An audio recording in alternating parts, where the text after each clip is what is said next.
بننے میں اگر تجھے میرا لگتا ہے تو تو کسی کا داماد کیوں بنا؟ اپنے لیے کچھ اور پسند کرتا ہے اور اوروں کے لیے کچھ اور پسند کرتا ہے، اور یہی بگاڑ والی بات ہے۔ قرآن کریم کا یہ چیز بتلانے سے کیا مقصد ہے آپ ذرا سمجھے، تھوڑی سی توجہ دے، نیند نہ کرنا۔ قرآن کا کیا مقصد ہے یہ باتیں بتانے سے کہ زندہ لڑکیوں کو اپنے بچیوں کے گلے پکڑ کر قبر میں دفن کر دیا کرتے تھے۔ اللہ پاک کا قرآن میں ذکر کرنے سے کیا مطلب ہے؟ یہ کوئی نماز کا قانون تو ہے نہیں کہ لوگ نماز پڑھا کریں گے، روزے کی بات نہیں کہ لوگ روزے رکھا کریں گے، زکوٰۃ کی بات نہیں کہ لوگ زکوٰۃ دیا کریں گے، حج کی بات نہیں کہ لوگ حج کیا کریں۔ اس زمانے کے لوگوں میں یہ گندگی تھی، بس تھی۔ آج ذکر کرنے کا کیا مطلب ہے؟ قرآن اب ہمیں کیوں سناتا ہے یہ وَإِذَا الْمَوْءُودَةُ سُئِلَتْ بِأَيِّ ذَنبٍ قُتِلَتْ؟ سمجھو قرآن ہمیں کیوں سنا رہا ہے۔ یہ ہو گیا ٹھیک ہے، جنہوں نے کیا تھا ان کو عذاب ملے گا، جو بچیاں شہید ہوئی وہ جنت میں جائیں گی۔ قرآن ہمیں کیوں سناتا ہے؟ جب سپارہ پڑھو گے آخری یہ آیتیں پھر آ جائیں گی، بِأَيِّ ذَنبٍ قُتِلَتْ۔ سمجھو قرآن ہمیں کیوں ہر وقت یہ بات سنا رہا ہے کہ لڑکیوں کو زندہ درگور کیا کرتے تھے، گلے پکڑ کر قبر میں دفن کر دیا کرتے تھے۔ یوں آتا کتاب میں کہ ایک عورت نے اپنی بچی کے بارے میں اپنے خامن کو بتایا ہی نہیں، چھپا کے رکھا۔ تو سیانی ہوگی کئی سال کی، ایک دن آ کے دیکھتا کہ ایک بچی کھیلتی پھر رہی ہے، گھر والی سے کہنے لگا یہ بچی کس کی ہے؟ اس کا دل دھڑکنے لگا، کہنے لگی تیری ہے، میں نے چھپا رکھی تھی اس خطرے سے کہ تم مار دے گا۔ وہ کہنے لگا نہیں میں اتنا بڑا جرم نہیں کروں گا، میں اس کو بازار دکھا کے لاؤں، شہر دکھا کے لاؤں، تفریح کرا کے لاؤں، کندھے پہ اٹھا کے لے گیا۔ معصوم بچی اچھی بولتی لگتی ہے، ہر آدمی کو پیار آتا ہے، باہر جا کر گلا کھوٹتا ہے، کپڑوں پہ مٹی پڑنے لگی۔ معصوم بچی جھاڑ رہی، ابا تیرے کپڑوں پہ مٹی پڑ گئی۔ گلا تیار کر لیتا ہے، اس کے بعد گلے سے پکڑ کر بچی کو اس میں دھکا دیتا ہے، مٹی پھینکتا، روتی ابا میری آنکھوں میں مٹی پڑ گئی۔ چیختی ہے، چلاتی ہے، اوپر کو ہاتھ کرتی ہے، خود کہتا ہے میں نے پیروں سے کچل دیے۔ اتنے بڑے بڑے ظلم ہوئے۔ قرآن ذکر آج کیوں کرتا ہے اس کا؟ جب تک ایسی بچیوں کا ذکر نہ آ جائے خدا کا قرآن ختم نہیں ہوتا۔ رمضان میں سن لو ختم نہیں ہوگا جب تک یہ آیت آ جائے وَإِذَا الْمَوْءُودَةُ سُئِلَتْ بِأَيِّ ذَنبٍ قُتِلَتْ۔ جب تک نہیں آ جائیں گی اس وقت تک قرآن کریم ختم نہیں ہوتا۔ کیا منشا ہے پروردگار عالم کا؟ منشا یہ ہے لوگوں تم نے اتنے بڑے بڑے جرم کیے، لڑکیوں کو قتل کیا، ان کو شہید کیا، ان کو زندہ پکڑ پکڑ کے دفن کیا، بے رحم ظالموں، اور تمہارے دلوں میں پہلوں میں دل کے بجائے پتھر لگا ہوا ہے، تمہیں ترس نہ آیا، تمہیں اپنوں پہ ترس نہ آیا، تم غیروں پہ کیا ترس کھاؤ گے؟ پروردگار عالم کا اصل منشا یہ ہے کہ تم لڑکیوں کو گرگور کر دیتے ہو جہالت کی وجہ سے، اور میری ذات میں شرک کرتے ہو اسی جہالت کی وجہ سے۔ جب جہالت تمہیں چکر دیتی ہے، گمراہی جب تمہیں پھنساتی ہے، تم بچیوں کو بھول جاتے ہو، تو مجھ خدا کے ساتھ بھی اتنا ہی بڑا ظلم کرتے ہو۔ کھلاؤں میں، پلاؤں میں، جوانی میں دوں، صحت میں دوں، تندرستی میں دوں، آنکھ ناک کان شکل صورت میں بخشوں، اور ناخون تک میں نے دیے، ایک ایک بال میں نے پیدا کیا، اور پھر کہتے ہو فلاں نے کیا۔ فرمایا یہ اتنا بڑا ظلم ہے، ان الشرک لظلم عظیم، فرمایا شرک بہت بڑا ظلم ہے۔ اللہ پاک فرماتے ہیں اگر تمہیں یقین نہیں آتا، تم ساری دنیا کے قلندروں، درویشوں، پیروں، فقیروں کو اکٹھا کرو، فرمایا لن یخلقوا ذبابا، تمام کے تمام اکٹھے ہو کر، اور چیز گائے، بھینس، بکری، مرغی، کبوتر، پرندے، درندے، چرندے، پرندے، تمام چیزیں تو کیا بنائیں گے؟ فرمایا اور تو میں کیا بنواؤں گا؟ لن یخلقوا ذبابا، اور سارے اکٹھے ہو کر ایک مکھی کا پر تو بنا کے دکھاؤ۔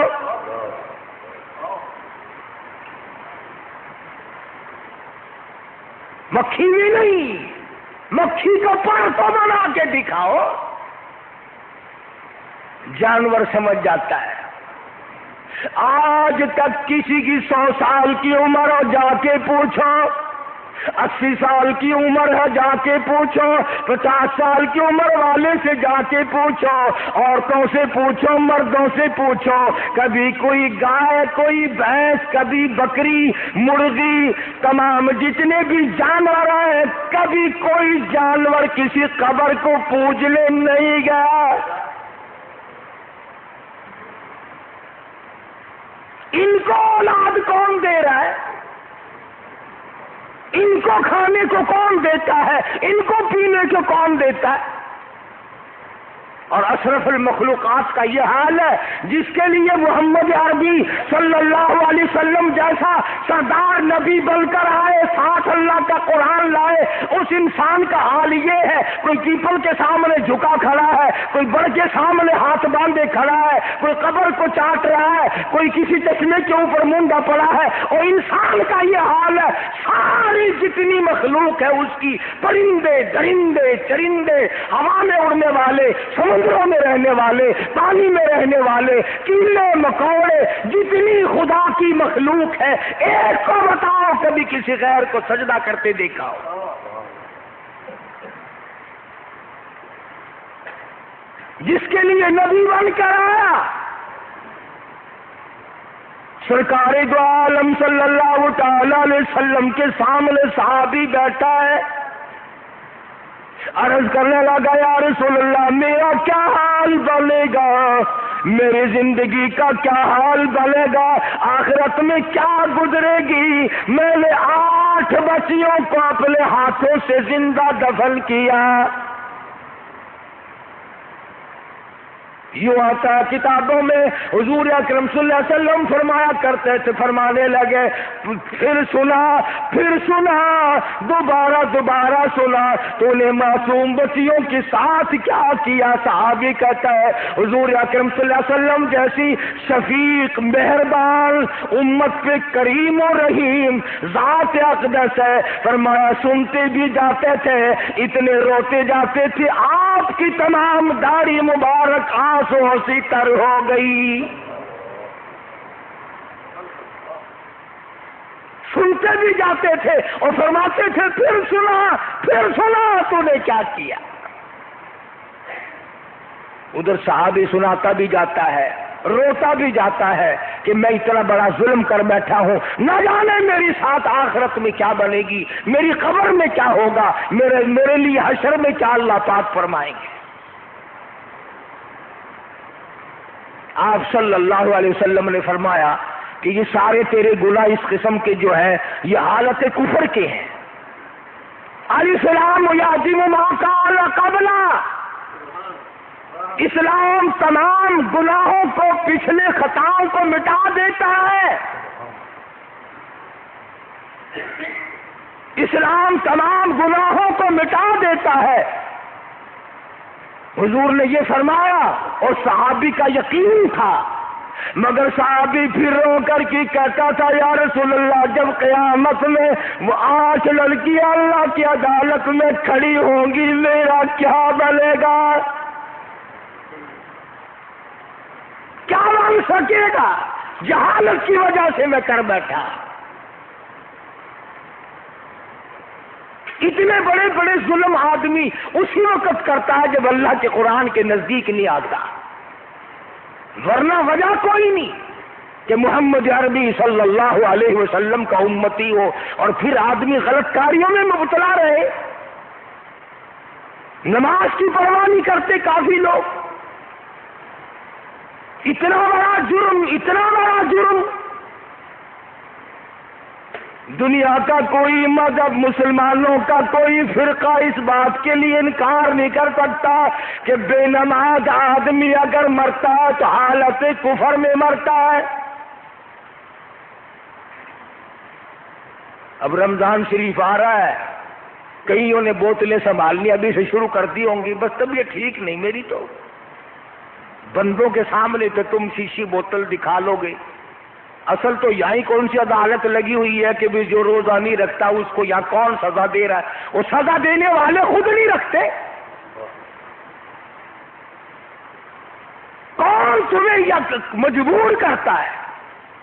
لیکن حالت یہ بن گئی تو بات بگڑے گی کہ پاسباں جب چور ہو، پاسباں جب چور ہو پھر کون رکھوالی کرے؟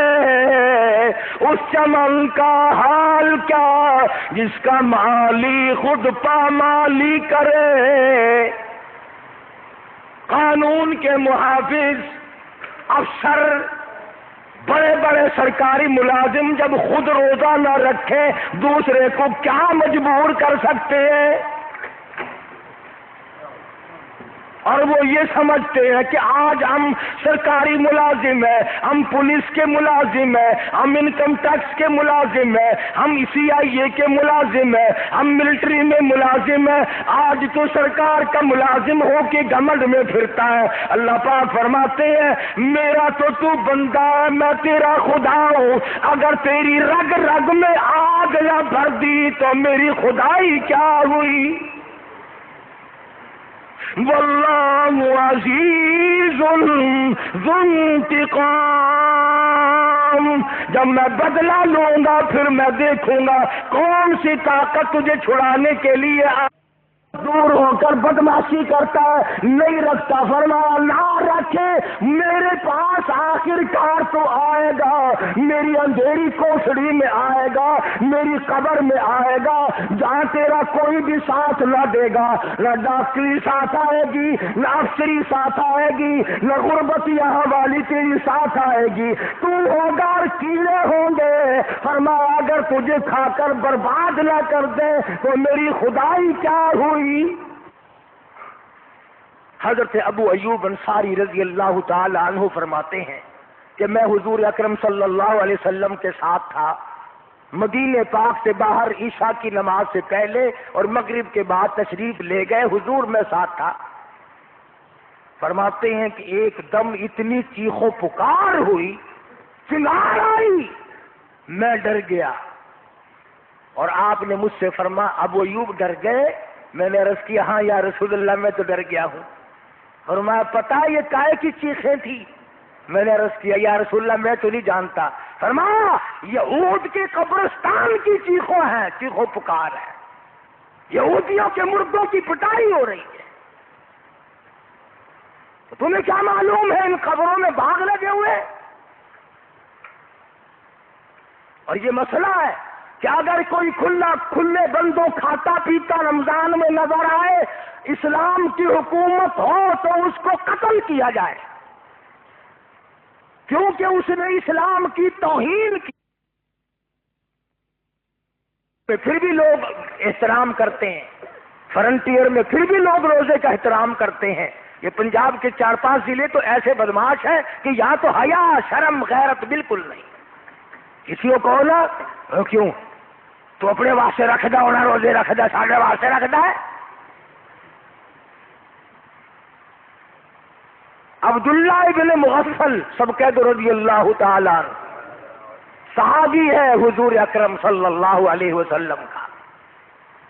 توجہ کرنا بات سمجھاؤں گا.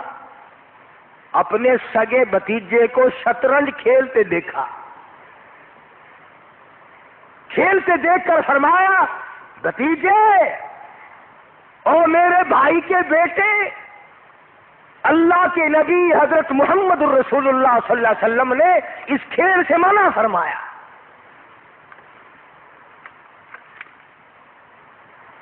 دوسرے تیسرے دن اسی اپنے بھتیجے کو وہی کھیل کھیلتے پھر دیکھ لیا.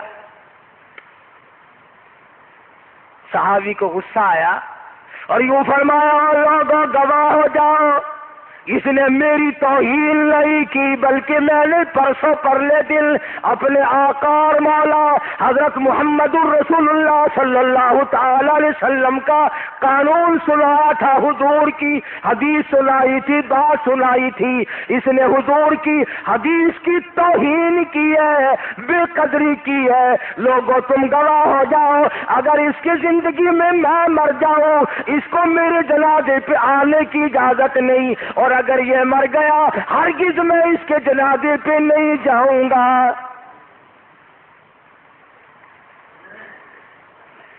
اگر ہمارے دلوں میں اکرام اور احترام ہو تو یہ غلط عقیدے والی چیزیں کیوں چلیں؟ یہ جو دنیا کو ٹھگ رہے ہیں یہ بدماش لوگ غلط عقیدے والے، آج فلاں جگہ عورت مرد بھاگے پھر رہے، آج فلاں جگہ بھاگے پھر رہے، نماز کی پرواہ نہیں، روزے کی کوئی پرواہ نہیں، قرآن کی کوئی پرواہ نہیں. چکر تو لگانا رمضان میں مسجدوں میں تراویحوں میں قرآن سننے والے کتنے لوگ تمہیں کھڑے دکھائی دیں گے، فلم میں کتنے ملیں گے اور مسجد میں کتنے ملیں گے، سینما میں کتنے اور قرآن سننے کے لیے تراویحوں میں کتنے، اور ثواب سمجھ کر سنتے نہیں، بڑا عذاب سمجھتے ہیں. کئی لوگ علم ترا کیف سے گزارا کرنے کو بڑا اچھا سمجھتے، او جی جلدی فارغ ہو جاتے ہیں ذرا، اور تو کوئی بات نہیں. قرآن کریم ذرا لمبا ہے، علم ترا کیف سے سورتیں پڑھ کر کے سو جائے آدمی جلدی فارغ ہو جاتا ہے. پھر یہ گوشت کیوں پکاتے ہو، پھر یہ دال سبزی کیوں پکاتے ہو، چٹنی سے آدمی رگڑ کے فٹافٹ کھا کے فارغ نہیں ہو جاتا؟ شرم نہیں آتی گوشت کھاتے ہوئے ڈوب کے نہیں مرا جاتا؟ وہاں سے جا کے لاؤ، پھر اسے چاقو سے ٹھیک کرو، پھر اسے دہی میں ابالو اور پھر گھی میں پیاز میں بھونو، پھر شوربہ پکاؤ، پھر مرچ مسالہ بالکل صحیح ہونا چاہیے، پھر چودھری صاحب چارپائی پہ بیٹھیں گے، پھر ہاتھ دھلاؤ، پھر پلیٹ میں سامنے رکھو. اتنا بڑا بکھیڑا کیوں کرتا ہے؟ مرچ منہ میں گیر پانی پیا اور ایک طرف ہو گیا. کھانے کے معاملے میں تو کتنا چلاک ہے اور ایمان کے معاملے میں کتنا بدتمیزی کرتا ہے کہ جی علم طرح کیف سے جلدی چھٹی ہو جاتی ہے. اللہ پاک کے نبی نے ارشاد فرمایا میدان حشر میں اتنی بڑی بربادی کے دن بھی کچھ لوگ عرش عظیم کے نیچے بیٹھے ہوئے دعوت کھا رہے ہوں گے. بدر میدان حشر کی بربادی ہے، اتنی بڑی بربادی ہے، زمین تانبے کی بن گئی، تمام خلقت اتنی پریشان ہے، ہر آدمی اپنے اپنے پسینوں میں، کوئی گھٹنے تک، کوئی ناف دلنی تک، کوئی سینے تک، کوئی گلے تک، کوئی سر سے اوپر تک اپنے پسینے میں خود ڈوبا ہوا ہے.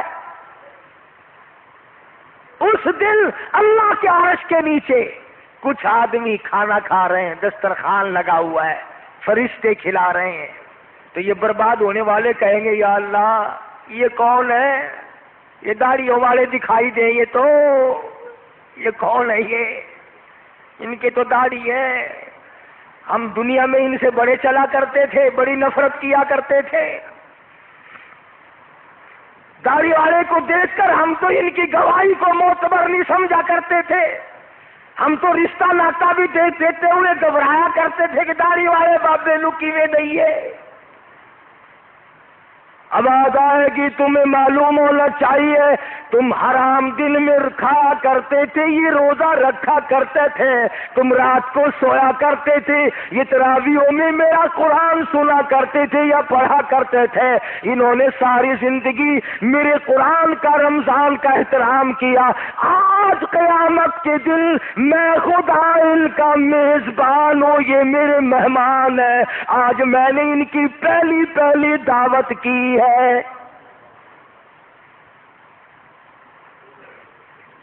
کئی لوگ کوشش تو کریں گے, اور جی یہ دسترخوان جھاڑ دیں, لگا پڑے ہو دسترخوان جھاڑ دیں, پانی وانی پکڑا دیں, ان کو لگا پڑے ہیں تو فرشتے آج اس کام کے لیے تیار کھڑے ہیں. آج تمہاری کوئی ضرورت نہیں. قریب آنے کی کوشش تو کریں گے, اور کئی لوگ دیکھیں گے ان کو آپس میں. جو آدمی عرش کے نیچے بیٹھا ہوا کھانا کھا رہا ہے وہ دیکھے گا اپنے افسر کو, اپنے بڑے آدمی کو, اپنے پیر کو, اپنے رہبر کو, وہ پریشان ہے, ڈوب رہا ہے, پسینے میں غرق ہو رہا ہے. لگا حضرت جی السلام علیکم. لگا وعلیکم السلام. کون تھی؟ میں اچھا جی تہاڈا تابے دار مرید. اچھا ہوشی ہوگا. لے جناب کا کیا حال ہوا؟ انہوں نے کہا بس قیامت ہے, ساری خلقت پریشان ہے. انہوں نے کہا حضور آپ ہمیں تو مسئلے اور بتایا کرتے تھے, کہ جناب کا یہ حال کیوں بنا ہوا ہے؟ یہ کیا صورت بنی ہے آپ کی؟ قرآن کریم اقرار کے بارے میں کہتا ہے کہ